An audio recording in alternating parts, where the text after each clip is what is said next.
I'm Chris Edgar, and I'm the writer of the upcoming movie musical, Danny vs. the Darkness. Someone new gets shot or stabbed in the news or street each day. The experiences that a number of my family and friends had with cancer, and just how inspired I felt seeing the fight that they went through, the courage that they showed. Well, that's kind of where I'm at right now.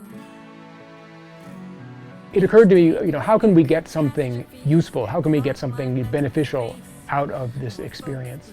And what I took from it, or at least one of the lessons, was that your body is always fighting for you. Even if you are not striving, particularly hard for your goals right now, your body is always fighting off disease and always trying to maintain a chemically pure environment. I thought it would be interesting to do a musical that depicts that inner struggle between the body's immune system and disease. And I do that with a character named Danny, who was a rock star back in the 80s, a heavy metal rock star. And he gets a diagnosis of cancer, and that leads him to reevaluate aspects of his life. He tries to reconcile with his estranged daughter Artemis, or Art. And part of the musical is his quest to do that. And then we also see the inner world. We see his battle against cancer depicted by medieval knights representing the immune system, and then these shadowy creatures representing the malignant cells. That time you were 4 and you had that red ball.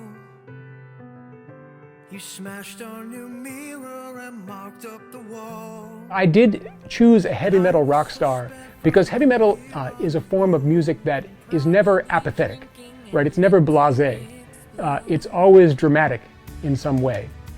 And I thought, what better form of music to represent that inner struggle than heavy metal with its sometimes overwrought drama.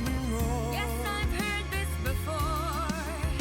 And you said that's my daughter, Artemis, goddess of war.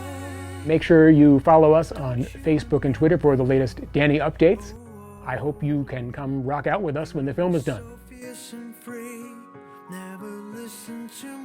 Fix that I want to make is just yes, I remember.